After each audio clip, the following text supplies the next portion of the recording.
Welcome back, everyone. We know it's been a while, but we are so excited to be back with a fresh start. Okay, so we're calling ourselves the Raz Report now. I like it. And with that, we are jumping right into the world of Russian oligarchs. Yeah, these guys, these figures, I mean, they have incredible power and influence. They do.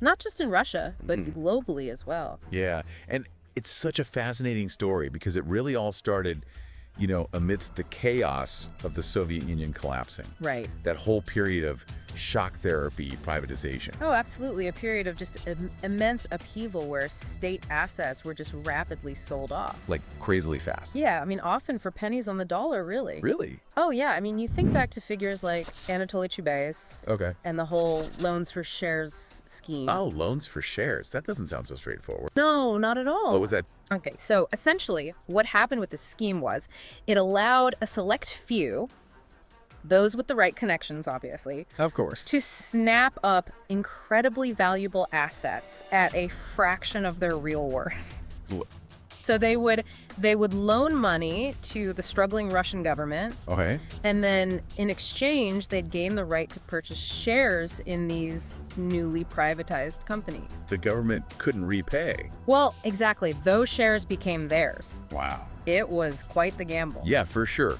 For the government, at least. Yeah, especially if you were the one holding the government's debt. Right. Exactly. It feels like that's where the seeds of today's oligarchy were really sown. Oh, you're absolutely right. I mean, this era of super fast privatization Yeah. created this class of super wealthy individuals basically overnight. Yeah. And their power seemed, for a while, kind of boundless. Yeah, I mean, for a time. And then comes Putin, right? Right. Promising this whole, stability and order. So how did his rise to power change things for these oligarchs? So Putin, he understood the need for stability, Mm-hmm. but he also recognized the potential threat that unchecked oligarchic power posed to his own authority. Makes sense. He was very strategic, though. Okay. I mean, he moved carefully, consolidating his control, and basically establishing this new set of rules. Right. So the oligarchs could keep their wealth and influence, Right. but only so long as they were loyal. To him, Exactly, and never challenged his authority. that is a serious tightrope to walk. That's one way to put it, To be loyal to the Kremlin but still manage these huge business empires. Yeah, it's quite the balancing act. It makes you wonder, how autonomous are these guys really? That's a really good question. I think the case of Mikhail Khodorkovsky really illustrates that point. Chilling message, I think. For sure. It's like, stay in line or else. But it's not just Putin and the oligarchs, is it? This other layer to this whole power structure. Right. And it's a lot more shadowy. You're talking about Russia as a mafia state. Yeah. Are the lines between organized crime and legitimate business and the government, have they really become, blurred over the years? I mean, that's the big question, isn't it? Right. Is that just like Cold War exaggeration? Yeah, is it a valid term or is it just kind of rhetoric? It's unsettling, that's for sure. It is. And it's complex. Yeah. More than just good guys and bad guys. I mean, the term mafia state is definitely debated, Absolutely. but there's no denying those boundaries have gotten pretty porous. Yeah, I mean, you have experts who argue that this interconnected system allows Putin to control vast resources, legal and illicit, to maintain this grip on power that goes way beyond the traditional government. So it's not just these shadowy figures. Right. Are there actually, documented connections? Oh, there's documented evidence for sure. Okay, so, who are we talking about? Well, I think a really striking example is the Solntsevskaya Bratva. Okay. They're considered one of the most powerful and ruthless criminal organizations, Wow. not just in Russia, Oh, wow. but globally. They've been implicated in so many illegal activities. Like what? I mean, everything from drug and arms trafficking to money laundering. So they must have some high-level protection then. It really raises questions about their influence. Yeah, that's a chilling thought. A powerful criminal organization operating unchecked. Unchecked. But what are they dealing in? And how does it impact us in the West? Well, their reach goes far beyond Russia. One example, human trafficking. Oh, wow. They're heavily involved in this, Silly. exploiting vulnerable women That's awful. and girls from former Soviet republics Oh, my gosh. and forcing them into prostitution all around the world.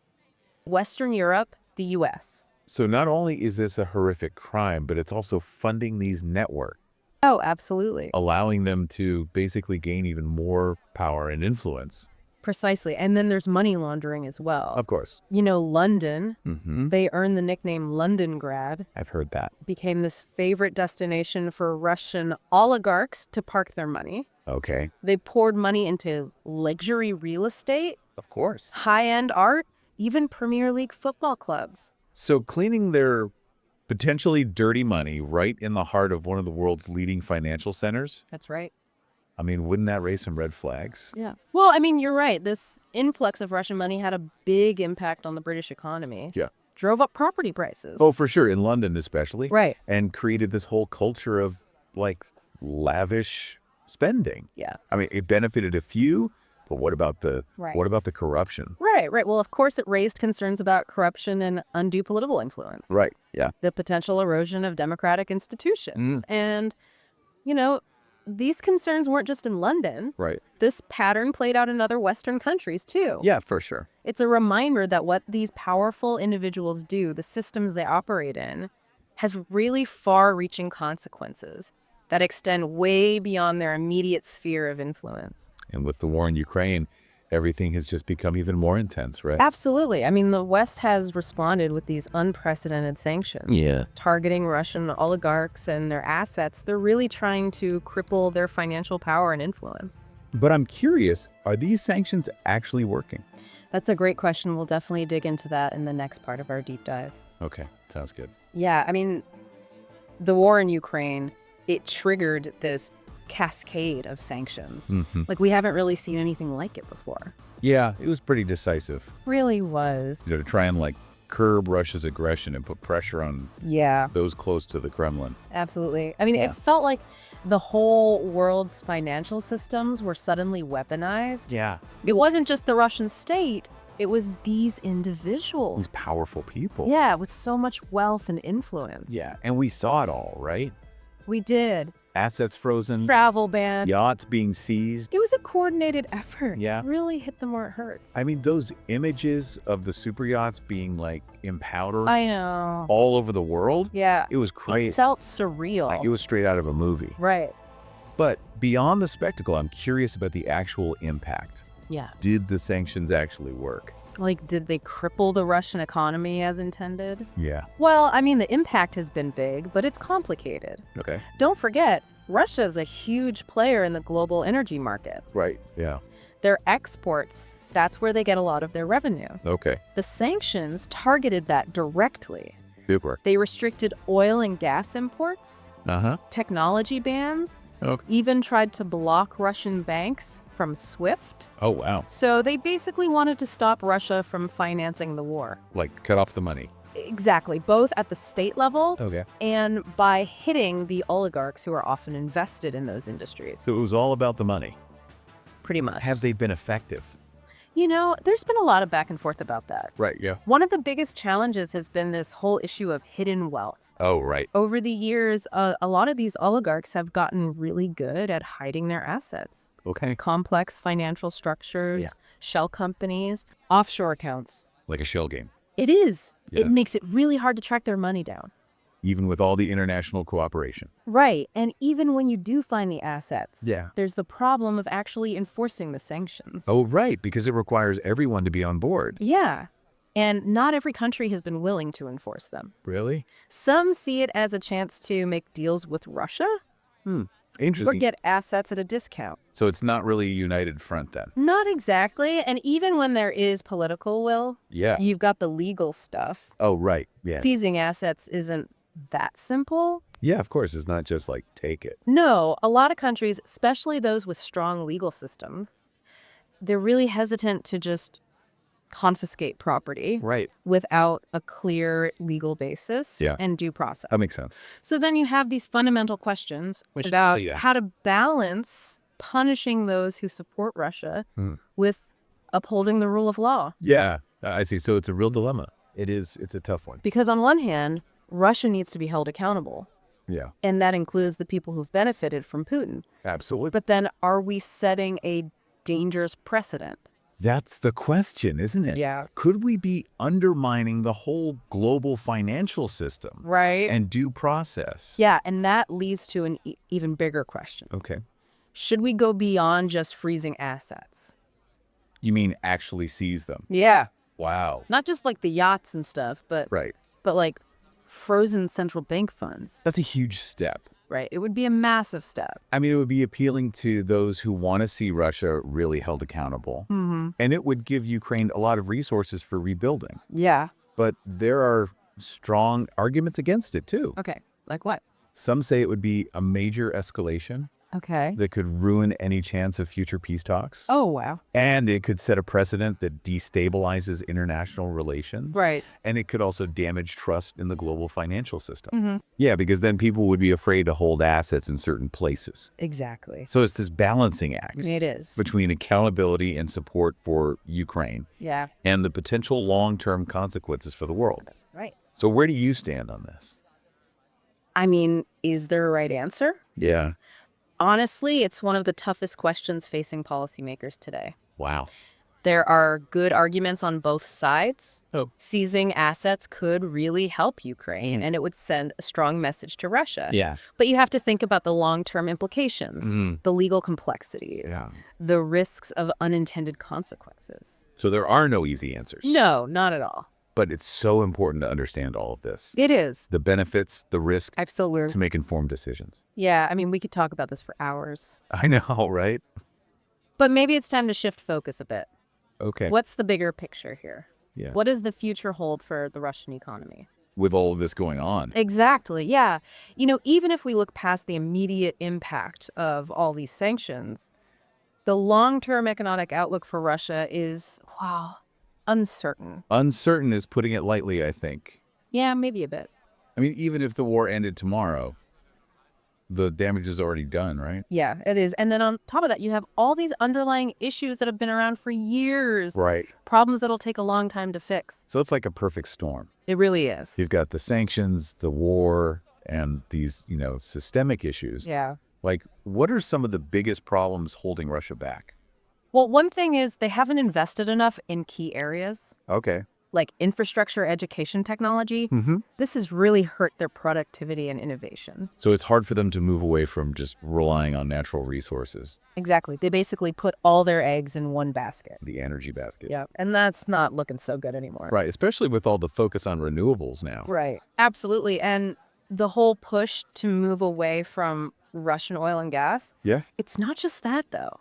Well, They have this demographic problem. Their workforce is shrinking. oh, wow. Low birth rates, people leaving the country, especially skilled workers. Right. This hurts economic growth even more. Yeah, fewer workers, fewer people to contribute. Exactly. And fewer people to come up with new ideas. So it's like this downward spiral. It is. Economic uncertainty leads to brain drain. And then losing skilled workers makes the economy worse. Makes sense. And it Yeah. can't help that corruption is so widespread. Oh, absolutely. Corruption is a huge problem in Russia. Yeah. It makes the economy inefficient. It scares off foreign investors. Right. And it weakens the rule of law. So it's really holding them back Yeah, it's a problem they've been trying to solve for a long time. with no real success. Not much. So we've got all of these things working against them. We do. Underinvestment, a shrinking workforce, corruption, and now sanctions and war. What does this mean for everyday Russians? I mean, it's not good news. Yeah. It means a lower standard of living, prices going up, and limited access to things. Yeah. The people who will feel it the most are the ones who can least afford it. Right. And we're already seeing that, right? Yeah, basic things are costing more, and people are worried about the future. And what about the rest of the world? I mean, Russia is a big player globally. For sure. Economically and politically. Right, so their problems are going to affect everyone. In what way? Well, they're a major exporter of energy, metals, agricultural products, and their economic troubles are already disrupting supply chains Right. and causing prices to rise. Yeah, like gas prices, groceries. Exactly, and if the war continues, it's only going to get worse. So this is bigger than just Russia. Oh, much bigger. The global economy is all connected. Yeah. So when someone like Russia struggles, everyone feels it. So what now? What have we learned? Is there any hope for Russia? Or are they headed for a long period of economic pain? Well, I think the big takeaway here is that Russia has a tough road ahead. Mm, Even if they make changes, it's going to take a long time to recover. yeah. And they need to rebuild trust, attract investment, Mm-hmm. fix those underlying problems we talked about. It's like they need to completely change their economy. In a way, yes. But is that even realistic? I mean, with the current political climate Yeah. and all the people who benefit from the way things are, It's hard to imagine. that's the big question, isn't it? Do they have the will to make these changes? Right. Do they even have the ability? And what about the rest of the world? Yeah, the international community has a role to play too. Okay. What we do now, how much pressure we put on them, how much we try to work with them, it's all going to affect what happens to Russia. Wow, that's a lot to think about. It is. But it's important, right? Absolutely. We need to understand these complex issues. Yeah. How economics, politics, and global power all interact. It's all connected. And that's what the Raz Report is all about. That's right. We want to dig into these topics, Yeah. help people understand the forces that are shaping the world Exactly. so they can navigate these crazy times. Well said.